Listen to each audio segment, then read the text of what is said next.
Welcome to the deep dive. We take the sources you're curious about, extract the key insights, basically giving you a shortcut to understanding complex stuff without getting overloaded. Exactly. It's about getting informed quickly but thoroughly. So you share a YouTube video with us. Title is The Most Racist People Are White Liberals from a channel called Aquarius Wave. And our mission today is really to unpack the arguments in there. It talks a lot about racism, political links, identity. Right. And it's important to remember this source is a YouTube video transcript. So it's spoken ideas, personal stories, interpretations, maybe less formal than, say, a written analysis. Good point. It's got that anecdotal flavor. Definitely. And it kicks off with a pretty personal story from the video's creator. Right. So they start by saying that for 28 years things were one way, but then they publicly identified as conservative. And that's when they claim they really experienced bigotry. They even use the word slavery metaphorically. Yeah, quite a strong term. They say the level of racism they faced after that political shift was, quote, unmatched. Unmatched, yeah. And interestingly, they mentioned it came from various political leanings. But there seems to be a particular focus on, well, liberal reactions, right? It immediately frames the whole discussion around how your politics might affect how you're treated race-wise. Absolutely. It sets that stage. Then the video moves to discuss a specific clip, one featuring a woman talking with Trevor Noah. Okay, yeah, I remember this part. She says something really direct. Very direct. She's quoted saying she has not met more racist people than the liberal white people in New York who won't even send their kids to public school. Wow. Okay, that's a pretty pointed statement. It is, and the video uses that to draw a comparison. To England? Yeah, to what they call racism in England, linking it specifically to class discrimination. Okay. How does that connect? Well, the argument made in the video is that the Democratic Party kind of mirrors this, aligning with a, donor class for the elites, while still keeping up this public image of being progressive on race. So suggesting a potential gap between the image and the maybe underlying class dynamics. That seems to be the implication, looking at different kinds of social hierarchy. Interesting angle. Now, the YouTube creator points out something important about the speakers in that clip. Yes,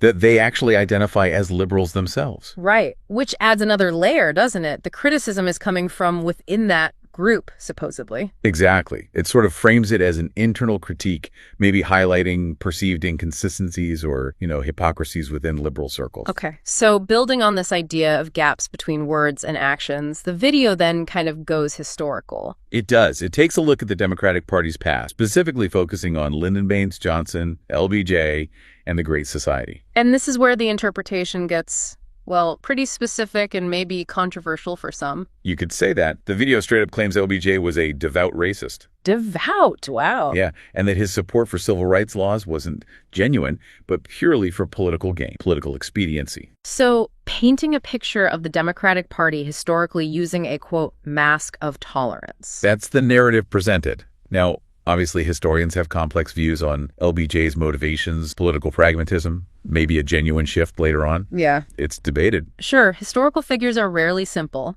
but the video takes a clear stance. It does. And then it draws a parallel from that historical interpretation to the present day. Oh, so? It compares that alleged historical mask to how, according to the video, white liberals treat black conservatives today. Okay. The claim is that they're treated as if they can't think for themselves, lacking independent thought. And the video equates this dismissal to how black people were viewed under Jim Crow and slavery. Whoa. Okay, that's equating perceived political condescension with historical oppression. That's a very significant claim. It is a very strong parallel being drawn. From there, the video shifts again, looking at social programs. Right, and the interpretation here is also quite specific. Very. These programs, like welfare and so on, are described not as ways to help people, but as tools. Tools the Democratic Party uses to keep power, basically by securing votes. So manipulative rather than genuinely helpful. That's the argument. And it's contrasted directly with a statement allegedly from Dr. Carol Swain, who they say claimed the Republican Party sees people of color as equals. Correct. So it sets up this stark contrast. One party supposedly manipulating, the other supposedly valuing equality inherently. And following that comparison, the video offers a kind of counter. It does. It flips the script, highlighting the Republican Party's historical role. In what specifically? Abolishing slavery, fighting Jim Crow, the women's suffrage movement.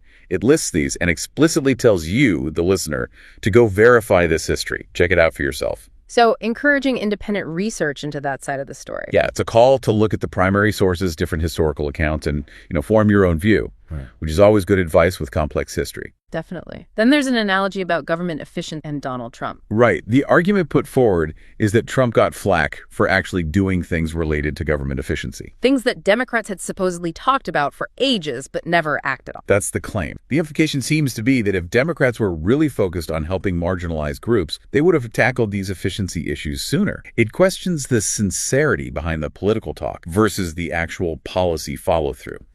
Okay. It's a critique of rhetoric versus action. Pretty much. Then the video zooms out a bit, talking about liberal thought more generally. What's the take there? The creator suggests that, in their view, liberal thinking can sometimes discourage thinking for yourself, make people more susceptible to, I think the term used was establishment narratives. But they do acknowledge this isn't just a liberal thing, right? Yes. To be fair, they do say this kind of groupthink can happen across the political spectrum. It's presented as a broader caution about ideological conformity.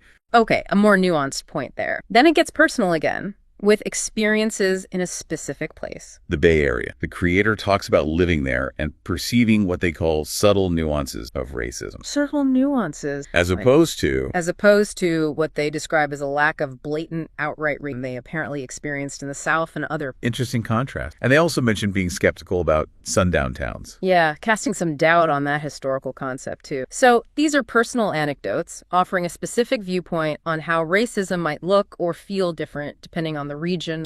Provides a different texture to the discussion, these personal accounts. They do. And this leads into what's probably the most central and maybe most controversial argument in the whole video. Which is? That white liberals are the most racist. And interestingly, they add black liberals into that category too. Okay. Most racist. What's the reasoning given for such a strong claim? It boils down to their alleged fixation on race. The video argues that when everything is about race and racial discrepancies, it becomes the defining factor. So the overemphasis itself is the problem. Exactly. The video's logic is, if you believe someone is inherently limited or defined because of their race, even if you think you're doing it to address inequality, that belief itself is racist. So it's a very specific definition of racism being used here, not just prejudice, but this intense focus on race leading to assumptions about capability. Precisely. It focuses on that perceived outcome, assuming limitations based on race, no matter the intent. And this ties into their critique of the concept of white supremacy. How do they critique that concept? The argument is that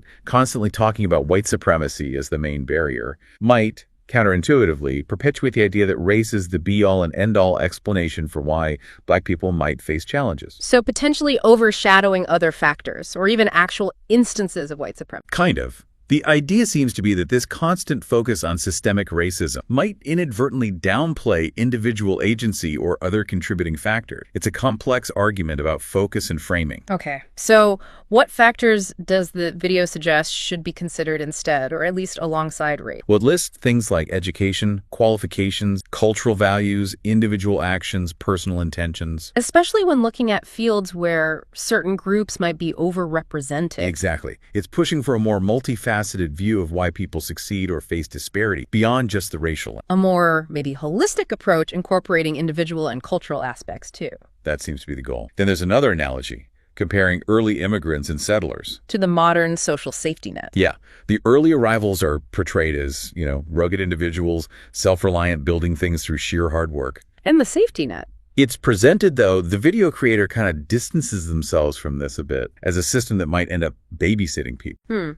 So touching on those classic debates about self-reliance versus government support. Right. It brings up those themes. And the video wraps up with an observation about black liberals again. What's the final point there? It ends suggesting that even black liberals are supposedly starting to see what's going on, as the video puts it. And that they're on the verge of, quote, thinking for themselves. That's the concluding thought. So summing up this deep dive into the YouTube transcript, we've walked through quite a few central claims, many of them pretty provocative. Definitely. Arguments about who is racist and why, specific takes on history and political motives. And that core idea that focusing too much on race might itself be a form of racism, according to this source. It's certainly a challenging perspective on very complex topics. It really pushes back against some common ways of talking about them. Absolutely. And as always, it's now really up to you, the listener, to sift through these arguments, critically evaluate them, think about the historical claims, weigh the different perspectives offered. Yeah. Consider the evidence behind the historical interpretation. Think about the definitions being used. And maybe a question to ponder, stemming from this. Considering these arguments about, say, intent versus impact,